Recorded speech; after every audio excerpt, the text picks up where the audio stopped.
Allah Subhanahu wa taala.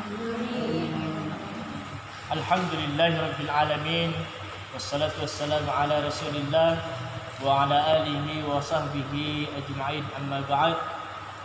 Qala Allah ta'ala fi kitabihil Qur'anil Karim, a'udzu billahi minasyaitonir rajim, bismillahir rahmanir rahim. Ya ayyuhalladzina amanu taqullaha haqqa tuqatih wa la tamutunna illa wa antum muslimun. Wa qala an-nabiy sallallahu alaihi wasallam, man nasiya shalla alayya nasiya tariqal jannah. Sadaqallahul azim wa sadaqa rasulillahil karim wa nahnu ala dzalika minasyakirin wa syahidin. Ibu-ibu yang insyaallah dirahmati Allah Subhanahu wa taala, patut kiranya kita memanjatkan puji dan puji syukur di hadapan Allah Subhanahu wa taala, Rabb pencipta Tuhan Allah Azza wa Jalla, di mana di atas tahta dan kerajaannya menggenggam segala kudrah dan irada, memperjalankan hambanya hingga sampai ke tempat yang penuh barakah ini dalam rangka melaksanakan kegiatan rutin pengajian majelis ta'lim Radatus Salihin. Mudah-mudahan kita berdoa hari ini di hadapan Allah Subhanahu wa taala, Allah senantiasa melipat gandakan pahalanya kepada kita semua yang hadir di tempat ini. Amin. Selanjutnya, salam dan salawat kita haturkan kepada junjungan kita Nabiullah Muhammad sallallahu alaihi wasallam. Allahumma salli ala sayyidina Muhammad wa ala ali sayyidina Muhammad. Ibu, sudah sekian bulan baru selesai kita ketemu, betul? Lama sekali. Lama kayak. Kalau hitung-hitung Pak KUA kemarin sebelum ini sudah 4 bulan lebih meninggalkan Kecamatan Papalang, pindah kembali ke Kecamatan Sampaga. Alhamdulillah, terakhir beliau bersama kita di sini majelis taklim waktu itu pada bulan, saya tidak tahu bulan berapa kan ya, awal tahun, wallahu alam. Oh, berarti bulan 3. Awal bulan 4. Iya. Berarti 4 bulan yang lalu kita ketemu, hari ini masih sama wajahnya, belum ada perubahan. Maksud saya, kalau sudah ada perubahan, berarti ente semuanya sudah tua. Iya, jelas. Tetapi masih sama, semuanya masih cantik-cantik. Alhamdulillah. Apalagi ibu. Ya, masih seperti dulu. Alhamdulillah, kita semua diberikan kesehatan dari Allah Subhanahu wa taala. Hari ini saya tidak terlalu panjang lebar, mengingat waktu kita sebenarnya kita dibatasi oleh waktu ya.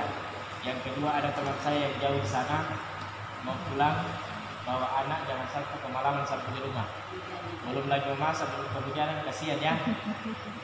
Baik, ibu-ibu yang dirahmati Allah Subhanahu wa taala, tidak terasa waktu bergulir begitu cepat. Akhirnya sekarang ini kita telah berada di penghujung bulan Zulqa'dah. Ya. Kalau tidak salah kita sedang berada di penghujung bulan Zulqa'dah atau Zulqaidah. Kalau menghitung-hitung bulan, berarti sudah hampir 2 bulan kita telah lepas atau keluar dari bulan suci Ramadan, bulan yang penuh berkah.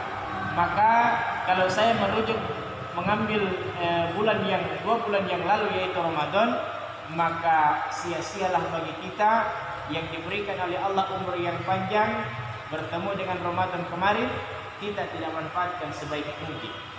Kenapa? Banyak saudara-saudara kita yang menginginkan waktu itu bertemu oleh bulan Ramadan, namun Allah Subhanahu wa taala berkehendak lain. Betul? Apa kehendaknya Allah? Biasa kita sebut inna lillahi wa inna ilaihi raji'un. Berarti mereka semua tidak bertemu dengan Ramadan karena meninggal dunia. Betul? Hari ini alhamdulillah belum ada kekurangan di anggota kita. Masih sama, ya. Maka kalau Ramadan kemarin kita jadikan sebuah pasar, maka Ramadan itu adalah pasarnya amal. Tinggal bagaimana cara kita mengambil dan memetik pahala-pahala yang Allah sediakan di dalamnya kepada kita. Maka ibu, oh ibu, Tidak usah kita menghayal, dengarkan apa yang saya sebutkan hari ini. Saya mau menyampaikan sesuatu atau pesan penting pada pertemuan kita hari ini, bahwa hakikat atau apa yang kemudian kita dapatkan di bulan Ramadan kemarin tentu terlihat dari pelaksanaan kehidupan kita sehari-hari selepas bulan ini.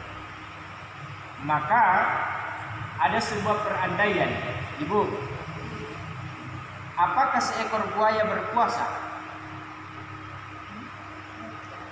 Pertanyaannya adalah, apakah seekor buaya berpuasa? Ya. Selain manusia, semua makhluk ciptaan Allah Subhanahu wa taala di muka bumi ini juga berpuasa.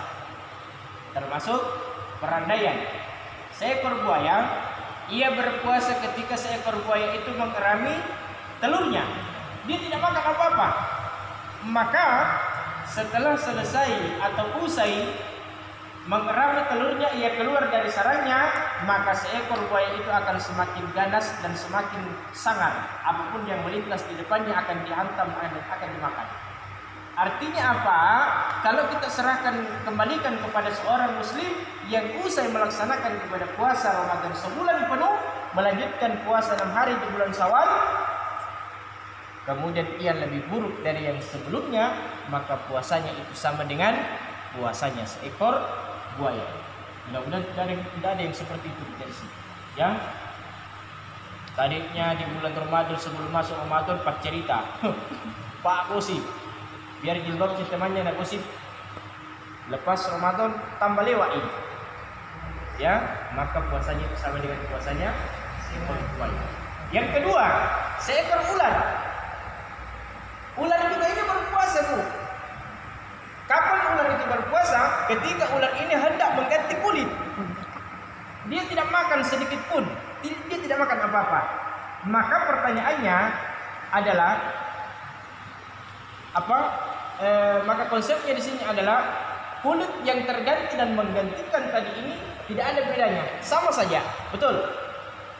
Bentuk sisiknya, kemudian apa yang terganti dan menggantikan tidak ada bedanya, sama saja. Maka lagi-lagi dikembalikan kepada ibu-ibu, aji-aji, orang tua saya. Tidak ada orang tua lagi di sini, masih segar semua. Bahwa ketika lepas Ramadan kemarin, statusnya kita, kualitas ibadahnya kita, sedekahnya kita, karakter jiwa, sikap, sifatnya kita masih sama seperti yang sebelumnya, maka tidak ada yang didapatkan dari puasa Ramadan kemarin. Perhatikan. Maka yang perandaian yang ketiga sebelum saya bahas sedikit kurban adalah seekor ulat. Pernah lihat ulat? Ulat? Biar apakah itu ulat kecil atau besar-besar? Itu aja ulat. Ya. Ulat ini, Bu, adalah makhluk yang sangat menjijikkan, betul? Kadang-kadang menjengkelkan. Tanaman-tanaman tak habis dan rusak, betul? Biasanya kita menanam padi dihantam ulat, maka kadang-kadang menjengkelkan ya. Tetapi ulat ini ketika dia berpuasa dia sembunyi. Di mana dia sembunyi? Dia sembunyi di dalam sebuah kepompong. Kurang lebih 15 hari ia keluar dari puasanya. Ulat itu berubah wujud menjadi seekor kupu-kupu yang cantik dan elok dipandang mata. Betul? Kalau kita tujukan kepada seorang muslim usai melaksanakan ibadah puasa Ramadan, dia lebih baik dari yang sebelumnya, sedekahnya bagus, ibadahnya mantap, sifatnya berubah dari jelek menjadi baik, maka puasanya itu sama dengan puasanya seekor ulat tadi yang berubah wujud menjadi seekor kupu-kupu yang cantik dan elok dipandang mata. Seperti ibu-ibu hari ini. Kalau tahun lalu sebelum puasa kadang-kadang kalau saya hadir di sini kurang senyumnya, hari ini senyum terus nih. Ini berarti perubahan yang sangat luar biasa ya saya. Artinya apa? Keramahan kita merubah dari hasil puasa kemarin. Oke. Setelah puasa masuk di Syawal. Setelah bulan Syawal masuk di Zulkaidah. Setelah Zulkaidah, insya Allah kita akan masuk di Zulhijjah atau bulan haji. Alhamdulillah tahun ini tidak ada yang berangkat haji, termasuk saya. Gara-gara seandainya tidak ada corona mungkin. Ya alhamdulillah. Ya, tapi karena corona sama-sama tidak naik. Ya, baik yang sudah terdaftar maupun yang belum, sama saya belum. Ya. Ibu yang dirahmati Allah SWT, di bulan Dzulhijjah nanti ada sesuatu yang sangat besar, peristiwa yang sangat luar biasa yang terjadi yang dirasakan oleh nabi-nabi terdahulu. Di antaranya beliau adalah Nabi Ibrahim alaihi salam bersama dengan anaknya Ismail. Berbicara tentang kurban, sebenarnya saya tidak perlu terlalu panjang lebar persoalan ini. Kenapa? Kalau minggu lalu mungkin kita pertemuan di Ali Usman Topore bersama dengan Pak KUA mungkin membahas persoalan sedikit banyaknya persoalan kurban. Ya, maka sedikit lagi-lagi mengingatkan karena biasanya rentan waktu 1 minggu itu kadang-kadang dilupa lagi. Ya, kadang-kadang dilupa padahal sudah semakin mepet waktu pelaksanaan kurban. Pada tanggal berapa kita lebaran? 31. Pada tanggal 31 berapa Zulhijjah? 10 Zulhijjah. Hari tasyrik 10, 11, 12, 13, 4 hari tidak boleh puasa di waktu itu.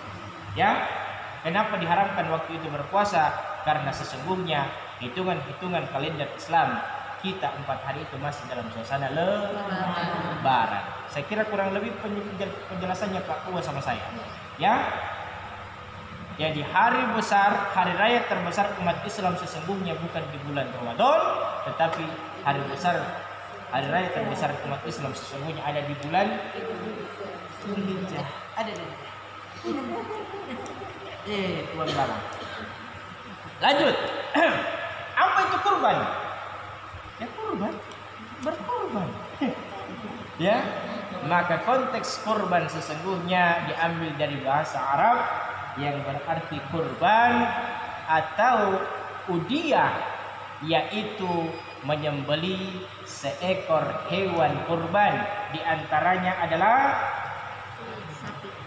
unta, yang kedua sapi, yang ketiga kambing, yang keempat tidak ada. Ya, di luar dari persoalan 3 tadi jenis hewan yang kurban tadi maka tidak sah melaksanakan kurban. Kalau sejenisnya boleh. Domba. Apa itu beda sejenisnya? Domba.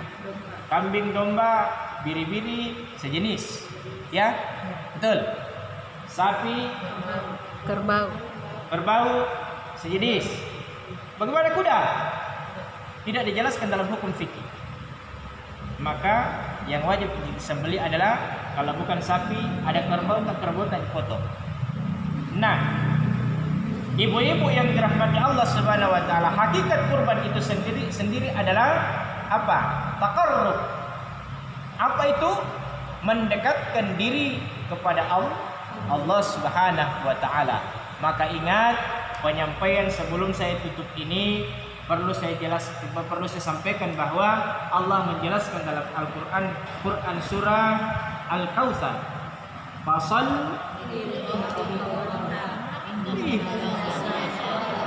manaran masa ini. Alhamdulillah. Fashalli li rabbika wanhar. Apa artinya itu? Laksanakanlah salat karena Tuhanmu dan berkurbanlah untuk mendekatkan diri kepada Allah Subhanahu wa taala. Ya. Kawanhar, mendekatkan diri. Dengan cara apa? Qarrabah, kurbanan, kurban, memotong, menyembelih hewan. Nah, ibu-ibu yang dirahmati Allah Subhanahu wa taala, oleh karena itu sekedar mengingatkan kembali bahwa pelaksanaan kurban atau menyembelih hewan kurban itu bukan wajib tetapi sunnah. Sunnah yang dimaksud adalah sunnah muakkad. Sunnah muakkad atau sunnah muakkadah. Apa itu? Sunnah yang hampir wajib. Siapa yang nak kena? Yang nak kena itu adalah orang-orang yang mampu melaksanakannya. Maka banyak ulama sepakat yang mampu atau orang-orang kaya yang tidak melaksanakan ibadah kurban pada hari raya kurban, maka dia hukumnya adalah mendapatkan dosa atau makruh pada pelaksanaan ibadah hari raya Idul Adha. Kenapa? Mampu berkurban tidak mau melaksanakan kurban. Ibu, kami sepakat di kantor dan beberapa ulama-ulama Kementerian Agama menyampaikan bahwa jangan kita mari kita merubah mindset kita. Kadang-kadang kita berpikir hari raya kurban itu sekali di seumur hidup. Ya, boleh. Agama menganjurkan kepada kita sebelum mati paling tidak pernah berkurban. Namun mindset kita rubah bahwa pelaksanaan kurban itu kita laksanakan setiap tahun. Ya, sekali dalam setahun. Ibu pernah tahun lalu berkurban. Suaminya berkurban. Hari ini posisi keuangan ekonomi dalam keluarga itu masih tetap bahkan semakin meningkat, tidak mau berkurban karena sudah tahun lalu. Hukum hitung-hitungan dalam konteks agama adalah masih tetap dikenai hukum wajib pelaksanaan kurban. Ibu ya, laksanakan kurban. Tanda dia mau berkurban, tapi apa? Saya hanya kurban perasaan. Ya, hari ini. Ya, kita berkurban Bu kalau mampu. Maka Pak KUA mengatakan dalam ceramahnya, seringkali saya ikuti sama teman-teman penyuluh yang sama berbahagia, bahwa kurban itu sebenarnya tidak mesti kalau tahun lalu suaminya, tahun ini atas nama istrinya, tahun berikutnya anak-anaknya lagi. Memang pada hukum fikih pelaksanaan kurban, satu keluarga akan mencakup semua keluarga. Satu kepala berkeluarga akan mencakup semua keluarga yang ada dalam satu keluarga. Ya, kalau tahun ini bapaknya, tahun lalu bapaknya kurban, tahun ini masih bapaknya, tidak jadi masalah. Nah, kena semua ki. Tapi pertanyaannya mungkin ibu-ibu bertanya, bagaimana kalau tahun ini saya mau berkurban bukan atas nama bapaknya? Tidak jadi masalah. Kena semua. Maka luar biasanya kurban ini Bu. Yang pertama, berkurban satu orang dalam rumah keluarga itu terkena semua istrinya pahalanya, kena merembes ke anaknya, merembes ke orang tua laki-laki dan perempuan, ya, orang tuanya bapaknya dan orang tuanya istrinya. Bagaimana dengan yang meninggal? Merembes sampai ke yaumul barzah dalam kubur. Itu luar biasa atau hakikat daripada kurban itu sendiri. Maka ibu, tahun ini sisihkan sebagian harta kita di jalan Allah. Kalau mampu berkurban, kalau mana beke, beke, apa? Kambing. Kambing. Temannya juga kambing beke. Oh, Beda nama. Sudah cocok ini? Ya, sama artinya. Bahasa benar tadi beke. Kalau bahasa Mamuju nak belle. Bahasa Indonesianya Bembe. kambing. Oh, bembe. Kalau dekat kok jauh beli bembe. Mandar. Jadi kalau biasa ada bahasa Bugis itu lagu-lagunya iyombe. Enggak bembe. Orang Bone ya. Bone. Saya kadang-kadang suka dengar lembut ya. Jadi seperti itu ya. Ibu, sebelum saya tutup banyak hal yang perlu kita tanyakan sebentar, tapi Jamil dulu terlalu bertanya. Pas jam 3 saya juga mau pulang. Pulang lagi. Cocok lewat minum. Selesai maka 20 menit. Gitu-gitu tadi di sini 20 menit ya. Ibu-ibu yang dirahmati Allah, satu pesan saya sebelum saya tutup. Kalau ibu mampu melihat dan menyaksikan, usahakan saksikan hewan kita yang dikurbankan hari ini atau tahun ini. Kenapa? Satu riwayat ketika Siti Fatimah radhiyallahu anha hendak berkurban, maka pada waktu hewan kurbannya hendak disembeli, Rasulullah membangunkan anaknya. Dia mengatakan, wahai Fatimah, saksikanlah hewan kurban kamu dan saksikan setiap tetesan darah yang mengalir dari tubuhnya turun ke tanah. Karena setiap tetesan darah hewan yang dikurbankan kok akan memohonkan ampun di hadapan Allah Subhanahu wa taala bagi orang yang berkorban dan keluarganya. Sekedar tambahan bahwa bulu-bulu hewan yang dikorbankan, berapa banyaknya bulu pada hewan itu, begitu juga banyaknya pahala yang kita dapatkan dari berkorban. Hitumi kira-kira siapa nih belum anu beke? Kira-kira ada 1 juta. Lebih ya, kurang lebih. Pokoknya sebanyak itulah pahala kita. Kemudian setiap tetesan darahnya yang mengalir, hewan kurban itu akan memohonkan ampun kita di hadapan Allah. Ampunilah dosanya asli itu ya Allah. Kita diampuni. Maka rugilah bagi kita ibu-ibu yang mampu berkurban tapi tidak melaksanakan kurban. Saya kurang fit ini, saya lupa makan. Satu hari ini sibuknya saya tadi mulai jam 7:30 sampai jam 1 di kantor desa mengurusi PPS. Saya lupa makan, ditelepon sama Mak Paji. Ustaz bisa jadi jam 2 sebentar. Oh ya jadi kesiap. Saya pulang mandi, dalam aku udah jam 2 berangkat. Pantas tadi di sini keringat dingin.